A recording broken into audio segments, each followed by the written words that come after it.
everybody. Welcome to this recording of Stu and the Gasholes. You really haven't done this in a while. Well, Wow. well, Fine. You were really energetic. Joe like bugs his eyes out, and then he's like Somebody fixing had his hair. somebody had to do something. That was brutal. Oh my Well, God. I'm gonna guess. So it's been a little bit of a break here because Stu decided to become leave and do something else. So we became a little But that's girl. the same. Oh, Wait, here comes Zach. he's connecting. Yes, Maybe. you're correct, Joe. I can't hold down a job, so I'm looking for somebody else. Hey folks, how you doing? Awkward. What's up, Sounds like a Zach? suitcase.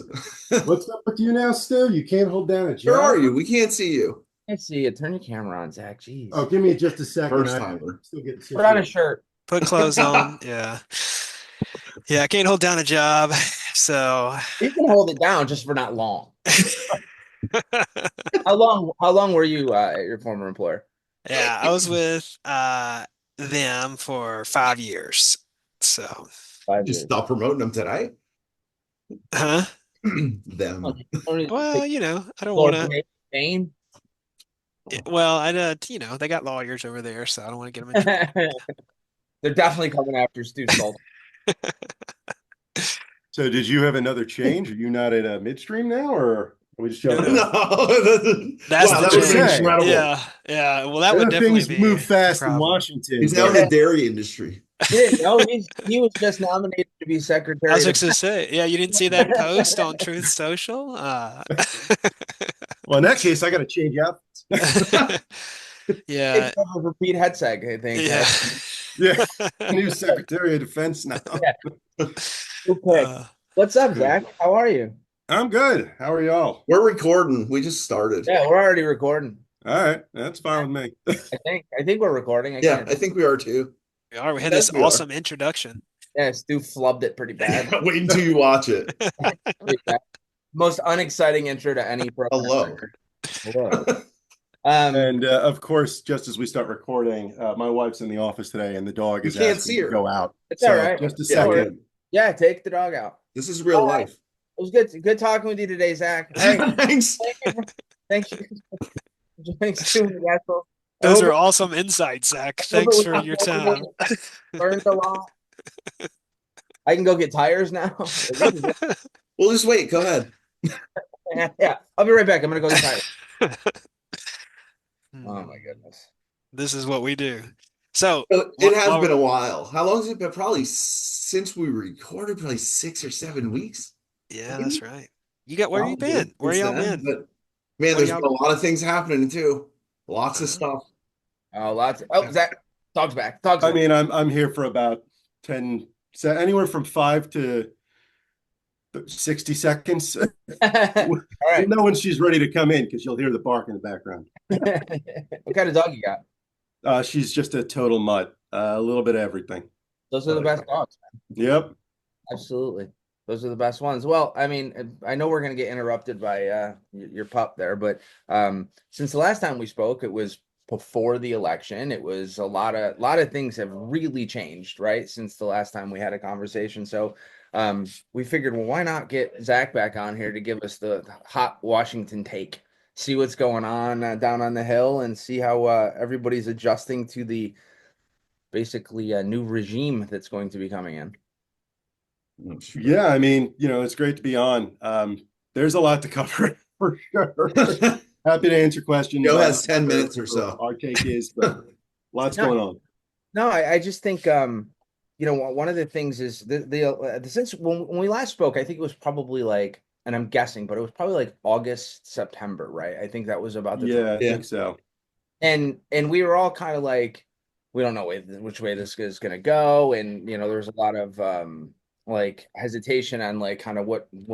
Oh, Zach's gone again. No, he's listening. He's just letting the dog in.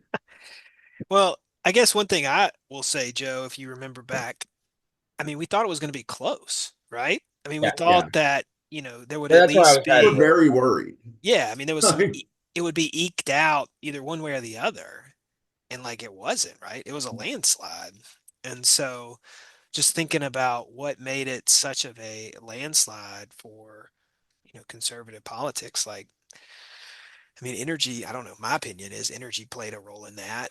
Um, but now that I he's think back, we'll put it on Zach. so. The question was, back in the last time we spoke, we thought the election was going to be super close, right? And then it turns out that it didn't really seem to be very close at the end at all. And kind of what your thoughts are for the reasons because of that, and what's I don't know, Stu, I'll let you finish your part of the question, but what happened? Yeah, I mean, Zach, just, specifically as we think about trying to educate our audience on energy policy, what, if anything, did energy play a role in these voters like turning from left of center policies to right of center policies? Yeah, I mean, it's a great question, and I think folks are going to still be trying to answer that for really most of the next year. Democrats obviously feel like they have a lot of soul searching to do. Trump didn't just win the Electoral College, he won the popular vote. And while, he didn't win by as much as it seemed on election night, California They're takes still counting forever to votes. count. They're still counting, I think. He did win the popular vote by over a couple of million votes, I think is what the current count is now. So it's a pretty convincing win.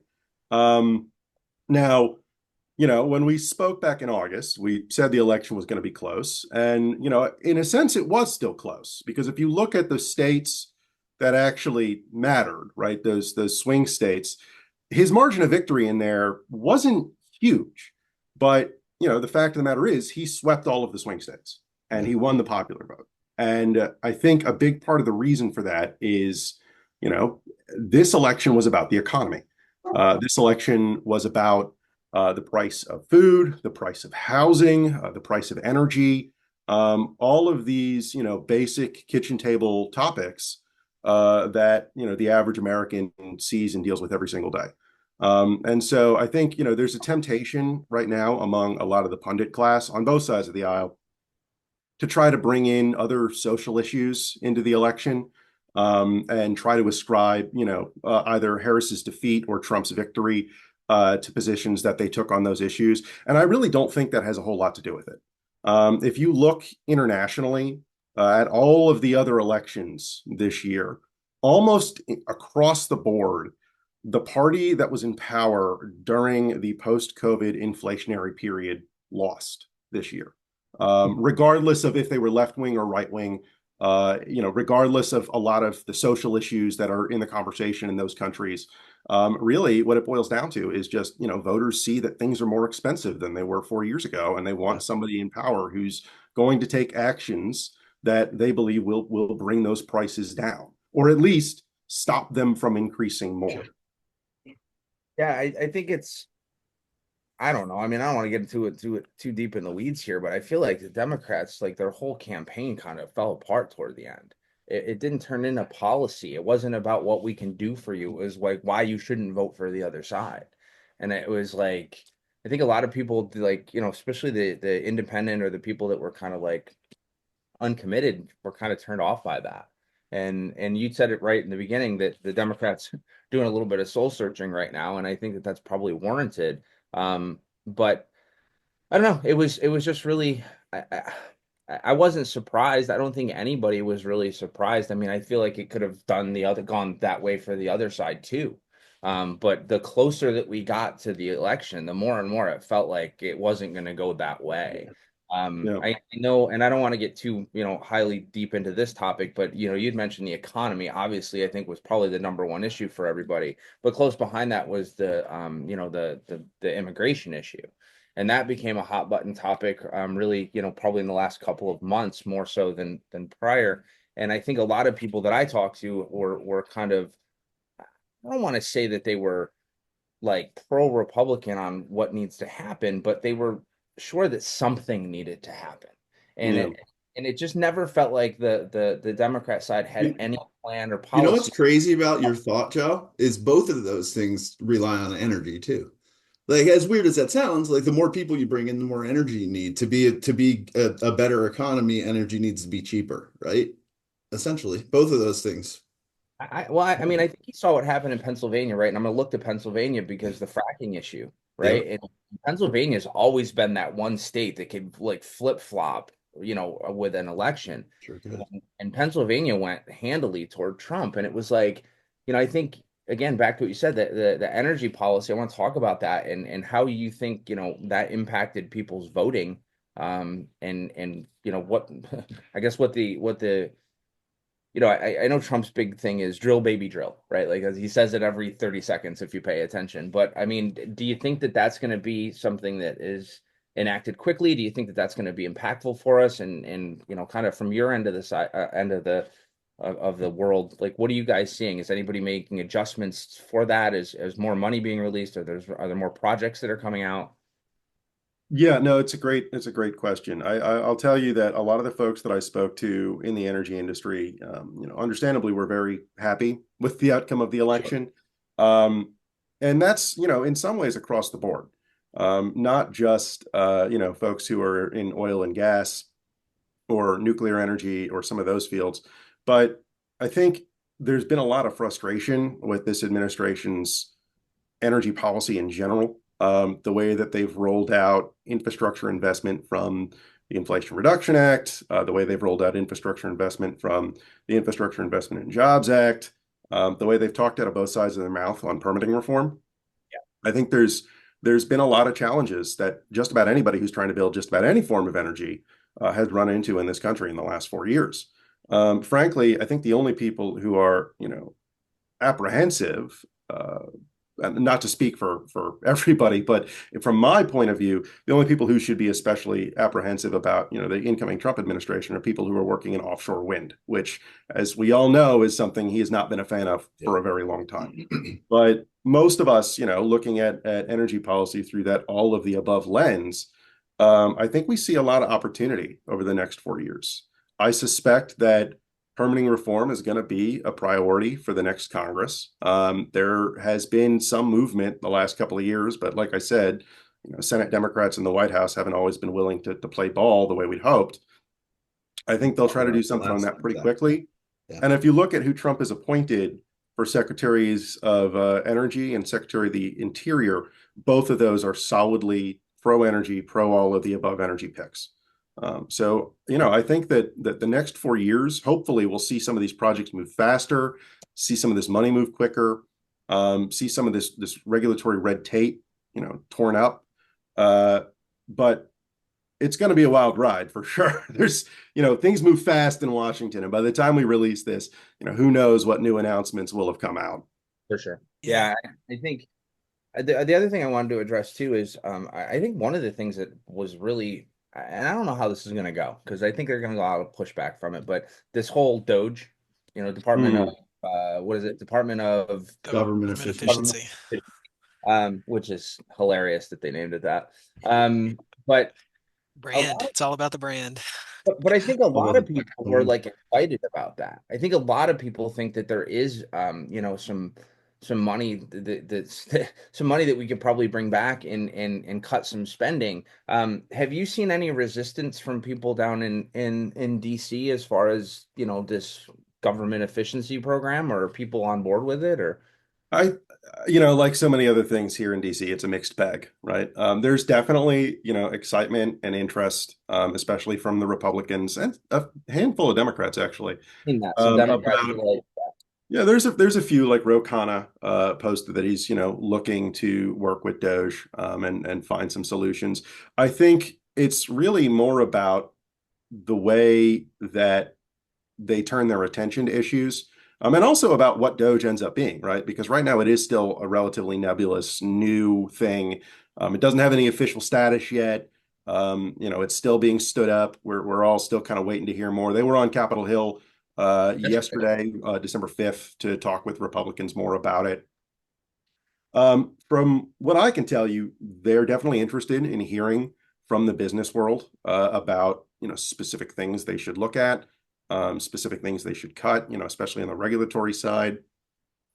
Spending, I think, is a little bit trickier, and this is really where I think the business community and industry experts are going to need to weigh in more, because We have a very deep understanding of a lot of these federal programs. We know the backstory, we know the background, we know why this money has either been historically spent, even though the program, isn't authorized currently. And that's not uncommon in Congress. They'll authorize something, they'll let the authorization lapse, but they'll still keep feeding it annual appropriations.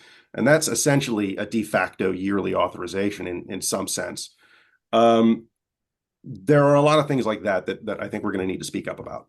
And I've been in this position before where, we've been working with a well-intentioned, congressional office, and they've identified what they think is, 2 billion in wasteful spending. But once you actually get in there and you explain to them what that program does, what it is, Oh, how it works, how businesses rely on it, then they'll back off.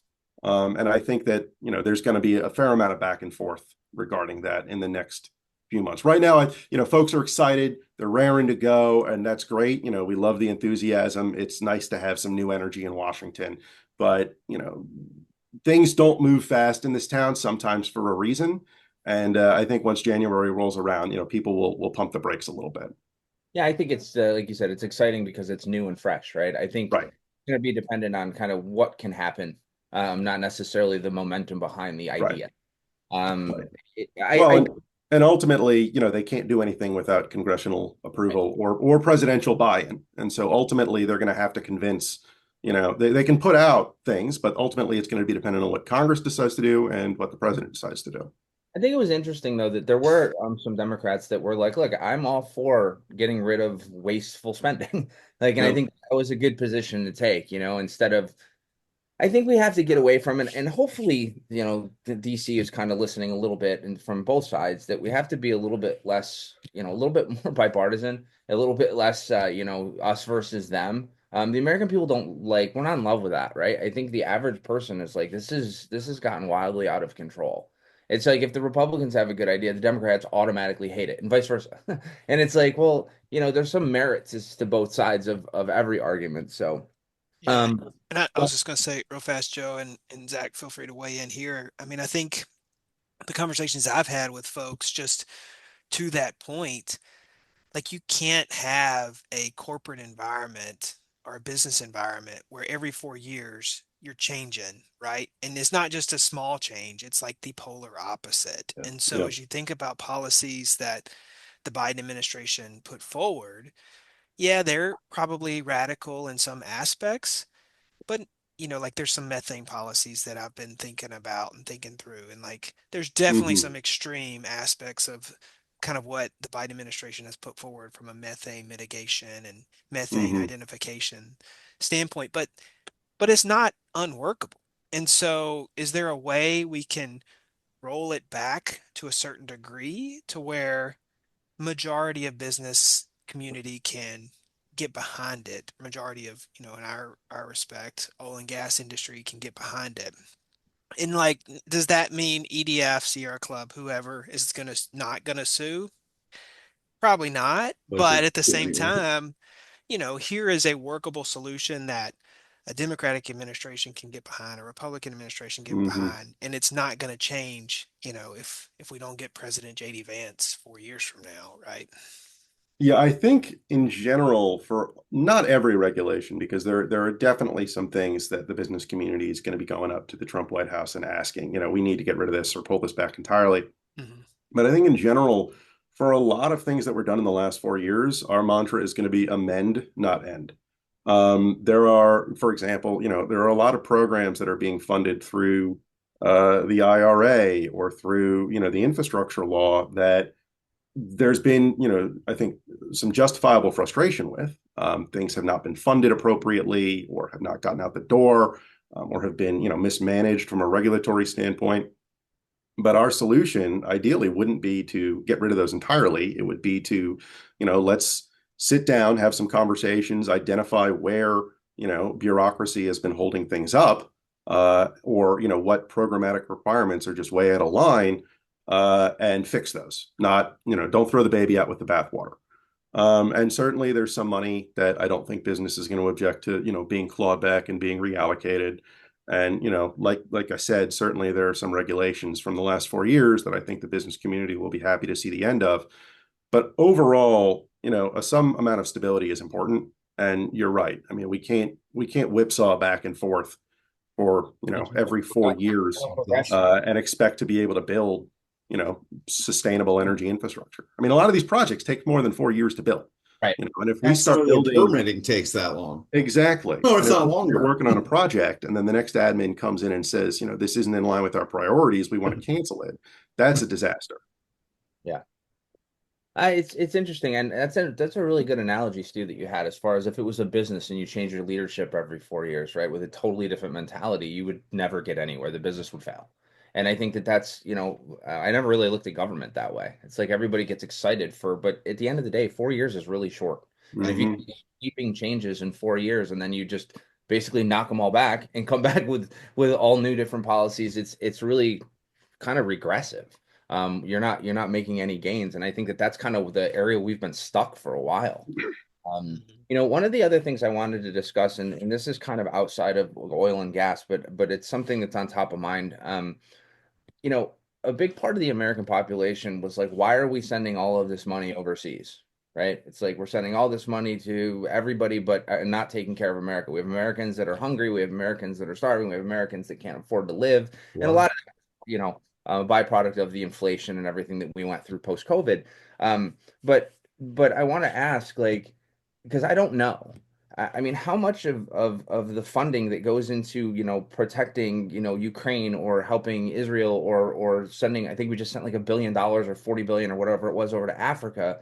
Like, is there any room to pull back on that, or is that absolutely like crucial spending for the security of the country? Well, that's an interesting question. And it's one that I get a lot despite not working in defense policy much. Right. Although I would certainly be open to that. Anybody watching? Anybody Growing watching? up in the DC area, I got some experience. Um, Hey, I'm the new Secretary of Defense, so that's we right. got it. We got Going it. great. We'll make this happen. Do heads It's that. an interesting question, and this is kind of where I put my federal policy and federal budget nerd hat on. So foreign aid spending is, relatively speaking, less than a rounding error in the U.S. budget. Right. We make a lot of hay about it because it's easy if you don't like where that money is going. If you're opposed to the cause that the American government is supporting or the administration's line on something, it's easy to make a big media issue of it. And yes, a lot of the money is big federal spending. Don't get me wrong. I mean, some of the money that we've spent overseas is an order of magnitude larger than some of the essential federal programs we fund every year. Yep. Things like, the state revolving fund for water, which is a critical water infrastructure investment, that only comes in at about $1 billion of annual spending. However, it's, I think, important to note that in a lot of these cases, the money that's being allocated to countries like Ukraine is staying actually in the US. That money is going to weapons manufacturing, it's going to defense manufacturing, body armor, military supplies, uniforms, parachutes, first aid, stuff that's being created and manufactured by US companies. And then those products themselves are being sent overseas. I mean, in many instances, what we're actually doing is we're selling off old stock, essentially, that the Army has no use for, and using that money to buy new stuff. That being said, if you as a politician get up on TV and say, I'm supportive of this money because I want this to go to my district so we can make more tanks, that is not something that's going to win you voters or make you look good. Nobody is really a huge fan, as the average voter would think of it, of this idea of the military industrial complex, right? And so it's a really tricky thing to talk about. And honestly, I'm being very unvarnished here, right? But that's kind of the reality of a lot of defense aid when you look at it. Again, not my policy area. I'm more of a transportation and energy guy. I know that, but you are the But closest I have to somebody that can ask about. Stu was going to say something. I wanted to see what Stu said Well, and since Zach, he's the Secretary of Defense. yeah, exactly. In my new role, Boy, that was yeah, quick again. yeah, exactly. Anyway, well, I'll refrain from my joke. Zach, So say what? I said, what were you gonna say? I was quicker than Gates. So you might need to do some editing. yeah, all right. Yeah. I guarantee you, Matt Gates does not watch this podcast, so we can. Yeah. 100%. No, I was gonna say. I mean, Zach, you mentioned kind of the the global political trend in that just people didn't like incumbents, but I would say there's a global political trend in that people are more populist now. Absolutely. And so as Yeah. you think about this defense, military, industrial, however complex you want to say it, like there is an element of people just now in our society and in our globe, they want their resources at home. And I mean, Yeah. Trump Mhm. definitely won on that message. Why is that? I think it's due to a lot of different factors. And really to get into the full backstory here, I mean, you really have to go back to, I think, the global war on terror. The 20 years that the country spent in Afghanistan ending in disaster earlier on in Biden's administration. The refugee crisis caused by the ongoing Syrian civil war, the Libyan civil war, a story of interventions overseas gone wrong, essentially. Yeah. Um, Again, probably a little outside our wheelhouse, but that's certainly, I think, no small part of the ongoing sentiment against sending, this money and involvement overseas. I do want to kind of bring this back to energy policy, though, because talking about Ukraine and the ongoing conflict with Russia over there, one of, I think, the big mistakes that this administration made over the last 4 years was the LNG pause on permitting new facilities for export, because that really is contradictory with their national security message. The U.S., when Russia invaded Ukraine, was handed a tremendous opportunity to supplant Russia as Europe's energy source. For the last decade up to the war, Europe had made, I think what now in hindsight, a lot of people view as a series of unwise decisions where they were expanding their reliance on Russian energy. Things like the Nord Stream pipeline, ignoring Russian aggression against some of the former Eastern Bloc states and down in Georgia, because they were increasingly reliant on Russian gas. And I mean, you even had that PR push, right? You had Gazprom getting into the English Premier League, right? That was a mistake. Folks view that as a mistake now. And at the start of the conflict, U.S. liquefied natural gas, LNG exports rose. We became more of a supplier to Europe. We started to supplant Russia in the markets where they had been the gas station, right? When you announce that you're, going to pull back on that, that gives other countries a chance to step in.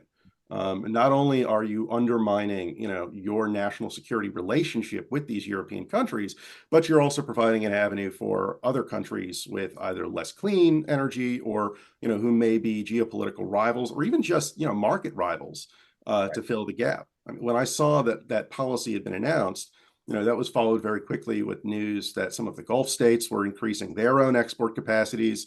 I saw some of I think it was Australia, was looking at increasing their own export capacities. And sure, Like, some of those okay. countries the U.S. works very closely with. But from a realist perspective, wouldn't you rather the United States be that energy source for everyone?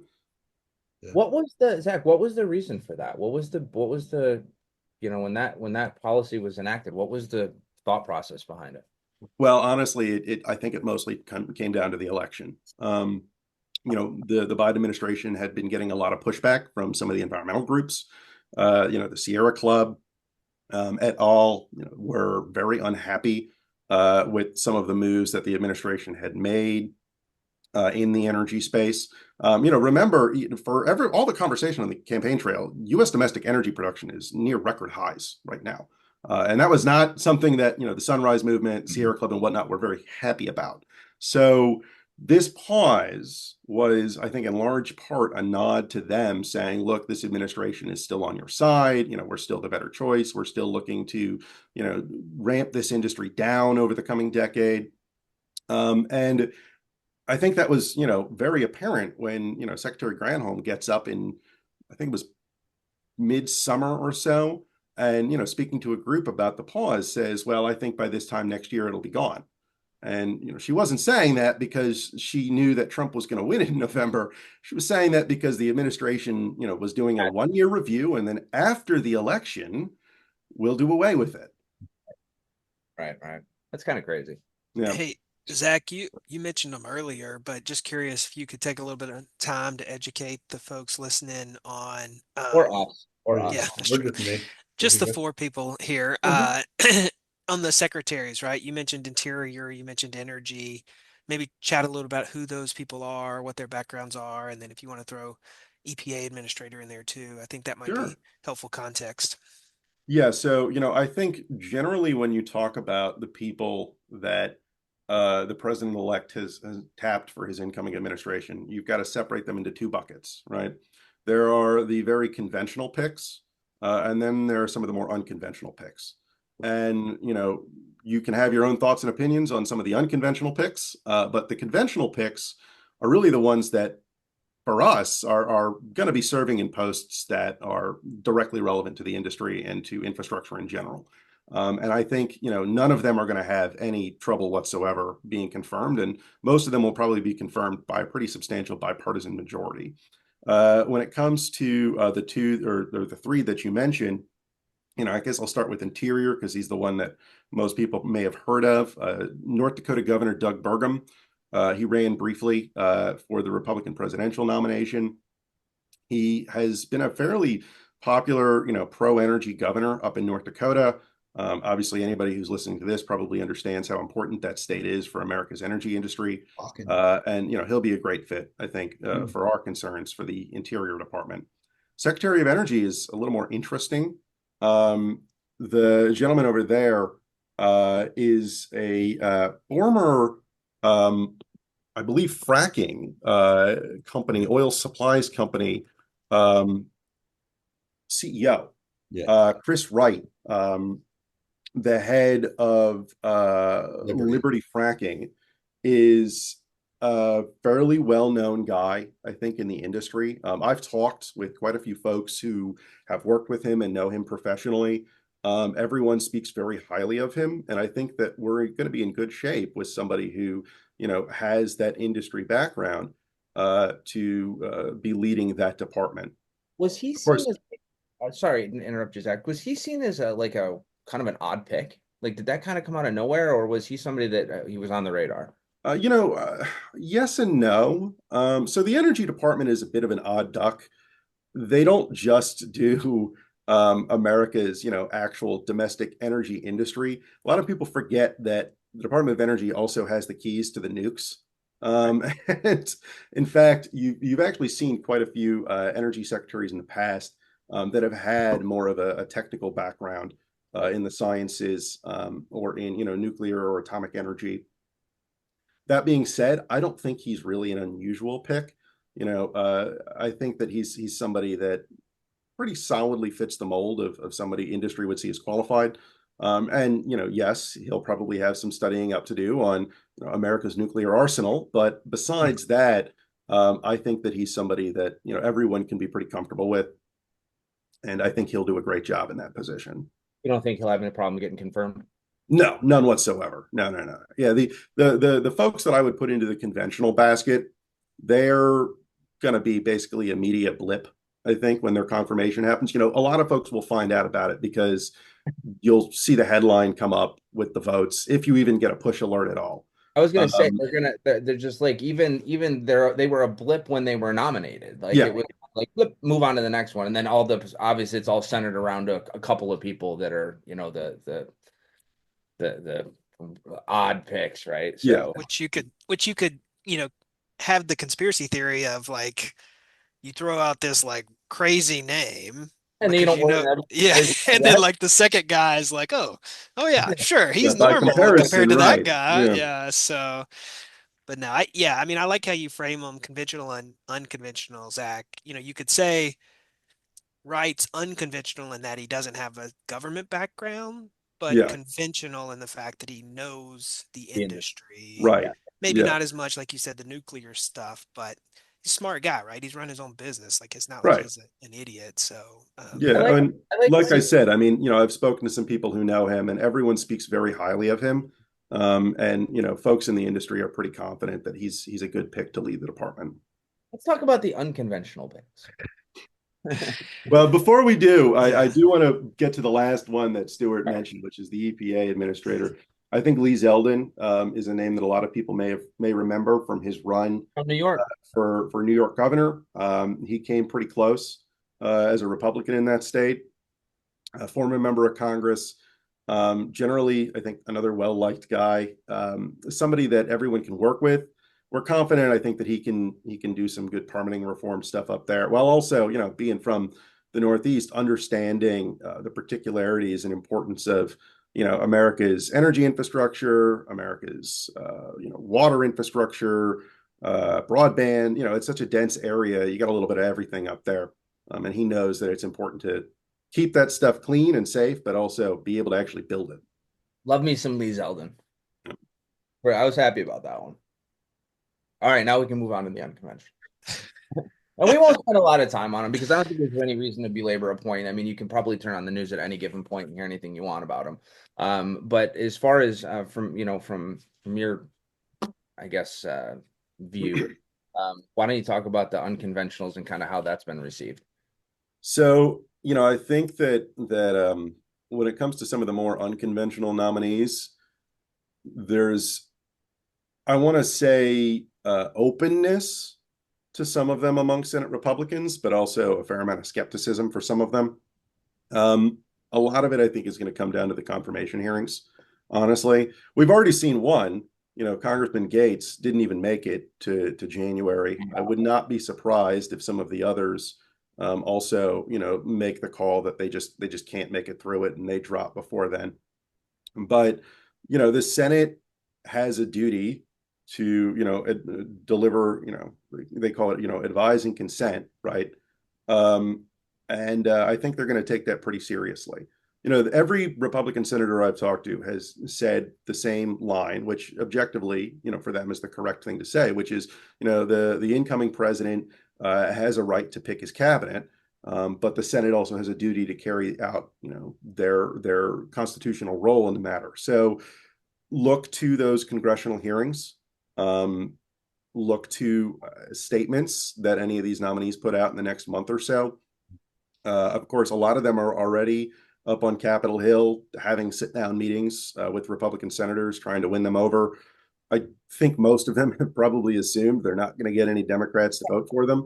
But you never know. A couple of them have expressed willingness and openness to at least hear them out. Hey, Hegseth's mom came on TV and said what a good boy he was. So, I don't know if you guys saw that. That was a pretty hysterical interview. Well, this was after she basically said he's a anyway. So Yeah, a bad guy. she was correcting the record a It little was bit hilarious. there. But Yeah. anyway. I don't mean to pick on him. I just find that some of this is like theater. Like I feel like some of this gets into the theater category. Like I don't think anybody really honestly thought that Gates was gonna like I don't think that anybody ever thought he was gonna make it, right? Like and that's where I kind of get frustrated a little bit with the picks. I think some of them are great, but I think some of them are almost comical. Almost like Stu said, like are you just throwing these wild ones out so you can get the other ones pushed through because those are the ones that you really are more important to you? Like it kind of feels that way sometimes. Well, So and you always hear this story. I mean, whether it's true or not, I've never talked to the guy, but you hear this story about President Trump and his like he appreciates and desires his people to look good on TV. And so, you know, and some people tell the story of him like turning the sound off when somebody's on TV and seeing how they look. And so you think about that, and if that is his mindset, yeah, You think these about picks how he make looks when he's doing it. That's there's crazy. certain ones Like, you I just, eh. Well, But in a sense, I mean, he's got a point there, right? yeah, I mean, think of it like Nixon, Kennedy. yeah. If there's one thing that Trump really gets better than, just about any other politician, it's how to do media, how to make the media, put out the message you want. which is Or crazy even if because it's not the message you want, right, how to put the attention where you think it should be. right. And a lot of his nominees, I think are folks that, to your point, do come from, that same sort of background. Yeah. Well, I love talking to you, and I feel like we beat you up a little bit with these questions and things like that. We don't really give you a chance to do anything but answer our like rapid fire bullshit. Ooh, we're gonna have to edit that. Sorry for that. or I won't. And the I'm six just people will know. I'm so sorry. I don't feel Um, like you are. I am. I really didn't mean it. I've made it like 140 episodes, and I've only done it You're gonna have to twice. sit in the corner and talk without your face. Anyways, Zach, from taking all the politics aside, where do you see just a quick next 12 month? What's it look like for oil and gas and the people that kind of most of the people that sit on our side of the energy sector? So it's going to be a busy 12 months. Maybe not for construction work right away, but we'll get there. It's going to be a busy 12 months of legislative and regulatory activity, that's for sure. And it's going to, if you don't already have an association that you're participating in, or if you don't have an in-house lobbyist, I would consider getting one because there's going to be a lot of developments coming pretty fast and furious, and there's going to be a lot of opportunities for engagement you're not going to want to miss out on. We'll put your information in the show notes. Anybody, Yeah, anybody, right. Especially Thanks. from the defense Give me a side. referral link in there. yeah, there's going to be a referral link. Yeah. I'll put a QR code for you. There you go. In all seriousness, the incoming Republican administration is operating under the assumption that they essentially have a year to do whatever they feel like is most important before it's going to get a lot harder for them. And the upcoming midterms are going to be pretty hotly contested. Mike Johnson, the speaker, is going to be coming in next year with one of the narrowest majorities that any party has had in Congress in quite some time, especially because the president has tapped several members of Congress for his administration. So it's going to be tough, but they've got a pretty ambitious agenda and they want to move quickly to carry some of this stuff out. I think we'll see a lot of, as we talked about earlier, favorable regulatory actions. I think we'll see a permitting reform bill pretty soon that helps us, build these projects quicker, faster, and easier. And I think also, to be mentioned on the corporate side, we're looking at obviously a big tax bill next year that should be pretty favorable to American businesses. So a lot of good stuff for the industry, I think, is coming down the line pretty quickly. But in terms of actual market impact, that may take a little longer. Maybe midway through next year, hopefully, we start to see some more construction work start to pick up. Yeah, we're all looking forward to that. But 2025 is going to be the key.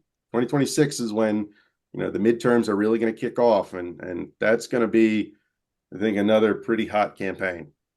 Oh, I bet it will be. I mean, it's again, I think you would hit the nail on the head. It's like everything keeps just flip-flopping. It's like, well, we're not happy with them, we'll go the other way. We're not happy with them, we'll go the other way. And I think that you saw that specifically in this election. I don't know. The last thing I want to ask you, dude, is how are you? We didn't even start with that. How are you recovering from all of it? I'm good. Busy, but good.